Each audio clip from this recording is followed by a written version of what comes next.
Hi, it's Fias Tarot. Hello, Pisces placements. Yes, this is your July general reading and the person on your mind read.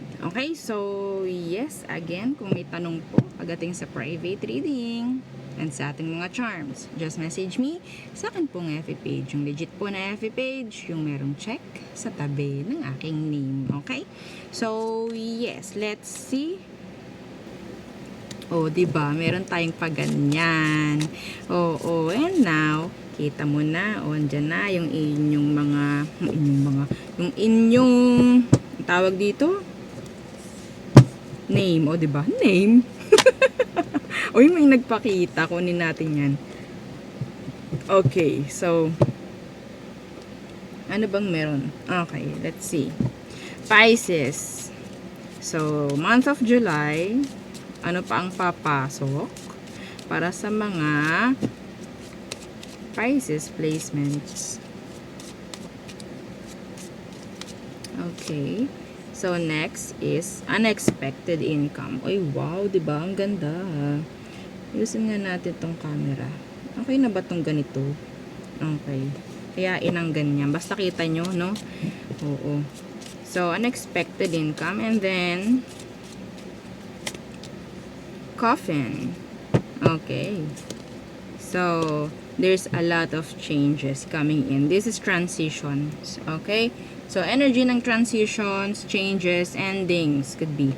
Okay. So, there's great fortune and expected income. You have your coffin. Okay. So, changes, lalo na po pagdating sa kaperahan. Yan ang pinaka nakikita ko dito. Pagbabago po pagdating sa kaperahan. Kung dati ay wala, ngayong July, makakaramdam na kayo, ay wow, parang meron something. Yan. No? Okay, so let's clarify. What's with this great fortune? Great fortune. Great fortune. See? Magician. This is good, no? Oo. Some of you, may mga minamanifest kayo na pwedeng ngayong July darating. Iba sa inyo, meron kayong mga charms. Okay? Meron kayong mga charms. Granter, 2-in-1 love and money. Yan. Okay? Anything.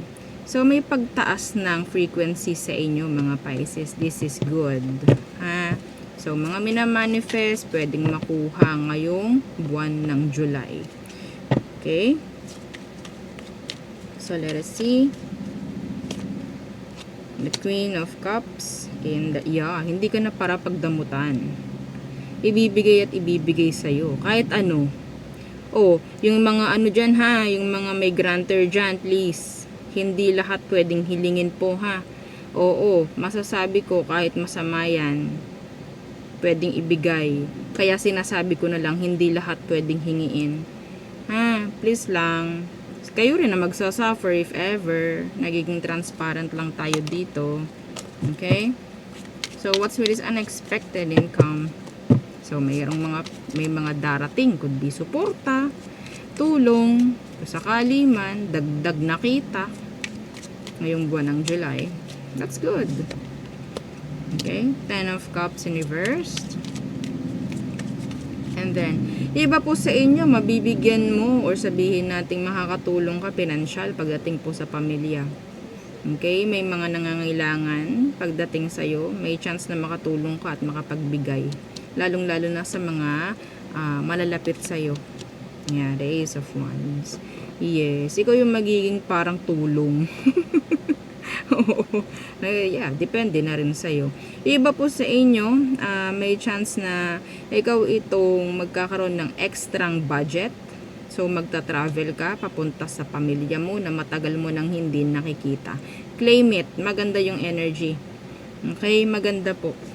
So, it's like energy na makakauwi ka. Yan, makakapagbakasyon ka na muli. Parang ganyan. So, what's with this coffin? This could be, energy po ng changes, endings, para siyang death sa tarot. Okay, judgment, ending of a cycle. Ending of a cycle. So, kung sakali man po sa pamimera ninyo ay hindi maganda nung mga nakaraan, mayroon pong mangyayaring ending. Okay? Kung hindi maganda, may chance na maputol na yon at maging okay na po. So, yan. So, judgment in reversed. And then, yeah, the world universe. Lahat po ng mga hindi natuloy rin sa mga nakaraang buwan, may chance po na pwedeng matuloy this July. Okay? And nakikita ko sabay-sabay pwede mong gawin kung sakali po. Okay? So, yung mga unfinished business ng mga nakaraang buwan is pwede pong may execute or sabihin nating maituloy ngayong buwan ng July. Kung ano man. Meron pong may mga energy dito ng mga ghost na pwedeng mag-resurface muli. Could be a Virgo and an Aquarius. Okay? So, there. Okay. So, you have here number 26, 27, and then 19. So, yan po, yung number. Okay. Diba? Hindi ko sorry sa glare. Okay. So, next. The person on your mind, Pisces. Let us see. The person on your mind. The person on Pisces mind. Okay, may nalaglag. Oh my gosh. The Queen of Swords in the reverse. So, ito yung situation nyo. Queen of Swords in reverse and the Seven of Swords in reverse. Ang galing manisi nitong taong to, Pisces. Ang galing niyang manisi. Ikaw na lang palagi siguro ang mali sa paningin niya. Babae ka ba? O lalaki ka, o diba? Kasi sabi kapag babae lagi daw tama, pag lalaki lagi bang mali? Ano daw? Oo. So, siguro babae ito at lalaki ka, Pisces. Joke lang. Tingnan natin. Lagi kasi sinisisi na ito eh. Alam mo, minsan sinisisi ka niya. Pero, alam naman niya na siya is mayroong din namang mali. Mahilig lang talaga siyang manisi ng mga mali. Kahit hindi naman ikaw talaga, ganyang bagay. So, ano ba talagang meron? Diba po dito, may chance ng infidelity. Okay? May chance ng infidelity, cheating,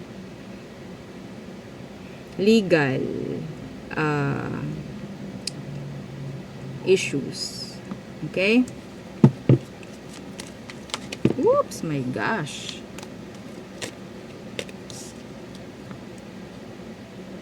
Oo, itong taong to, I'm hearing play victim. Para siyang kunyari walang ginawang mali. Ganito yung nakukuha ko sa kanya, ha. Ano bang sitwasyon? Ano bang talagang meron sa inyo? Pinapakita lang niya kung anong klase siya eh. Tingnan natin, ano bang situation niyo ngayon? King of Wands in reversed. Seven of, okay. So, sunod-sunuran. Oo. Parang wala kang pwedeng sabihin, kundi sumunod na lang dito. Wala kang pwedeng gawin, kundi yun nga. Makinig, sumunod sa kanya. So, this is a one-sided connection, I guess. Okay? Parang feeling mo, kapag wala tong taong to, hindi mo kaya. May pagka-manipulator yung tao. Sa totoo lang. Yeah. Ilang beses na to. This is a cycle. Judgment is here. Okay. Ano ba talaga po ang emosyon nito for you, Pisces? Ano talaga ang emosyon niya for you? Ano talaga ang emosyon nitong taong to sa'yo? Yeah, ang daming tao, no? Okay. The King of Pentacles. Siya ang masusunod. Andun yung pagmamatigas. Andun yung ako yung susundin mo kasi ako yung tama dito. Ako yung marunong dito. Ako yung nagpaplano dito. Yan. The Five of Cups. Emosyon. Diyos ko, emosyon. Okay. Ayaw nito na makakaramdam ng disappointments. Sa totoo lang. Or regrets. Kaya gusto niya siya lagi. Siya lagi ang masusunod. Walang mali sa kanya. Okay? So, pinapakita niya na kaya niya without you. Okay? Yun ang pinapakita nitong emosyon. Kaya niya kahit wala ka. Pero sa totoo lang, hindi eh. Yes. Palagi pa nitong ipaparamdam sa'yo na kapag wala siya, hindi mo kakayanin, which is baliktad. Yeah, see? The magician in reverse. This is manipulation. Takot itong taong to na mawala ka. Kaya, idinadaan niya sa mga ganto, ganyan, paninisi sa'yo. Ikaw lagi ang mali, kaya dapat intindihin mo ko. Mga ganyang bagay. Okay? Ang daming tao. Ano yan? Ang dami. Iba sa inyo, kabetsyuwa itong taong to. Kabet. Oo. Siya yung kailangang masunod. Siya yung kailangang tawag dyan, iniintindi. Alam mo bakit? Kasi siya nga yung may takot dito. Baka mamaya alisan mo. Oo. Pisces!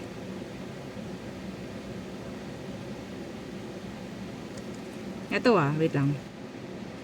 Pisces. Itong taong to, sinasabi ko sa'yo, ang kaya lang niya is takutin ka ng takutin. Sa totoo lang, siya ang takot na mawala ka. Huwag mo iisipin na, ay baka nga ganto, ganyan, iwan niya ako, ganto, ganyan, ganyan. No! Minamanipula ka lang nitong taong to. Pinapaalam sa'yo, pinaparamdam niya sa'yo na hindi mo daw kaya na wala siya. Saan mo naman napulot yung ganyan? Sabihin mo sa kanya. Saan mo naman napulot yan? Saan mo naman narinig yan? Balitang yan. Ganyanin mo. Lalo yan magagalit sa'yo. Bakit? Kasi natatakot nga siya. Okay? Kunyari, siya yung strong dito. Siyempre, kailangan niya na makontrol ka eh. Kailangan niya na mahawakan ka niya sa leeg. Kailangan niya na sumunod ka sa kanya. Kasi siya yung talagang kawawa dito. Anytime, di ba, pwede mo siyang alisan. Anytime. Kaya igigiit niyan sarili niya. Kahit ano. Pananakot, pang-blackmail, gagawin niyan lahat. Gagawin niyan lahat. Isusumbong kita. Yan, susumbong kita sa talagang asawa mo. Kapag iniwan mo ko, sige. Ganyan, mga pananakot. Dala po yan ng takot niya na iwan mo. Okay? So, tayo tumungo sa ano ba ang potential outcome nyo this July? Ano ang potential outcome this July? Six of Swords in reversed and the Eight of Swords. So, nandyan pa rin po. Cycle nga ni kanina, nakita natin si Judgment. That is cycle, paulit-ulit. So, hindi ka makakaalis dito. July lang po ito, huwag kayo mag-alala. Baka sakali, sa susunod na buwan, iba na. No? So, andito yung stuck ka. Kasi hindi ka naman talaga makakaalis. Why? Because of this. Sa lahat ng mga pwede niyang gawin. Sa mga pwede niyang sinasabi sa'yo. Yeah, this is third party situation. Okay?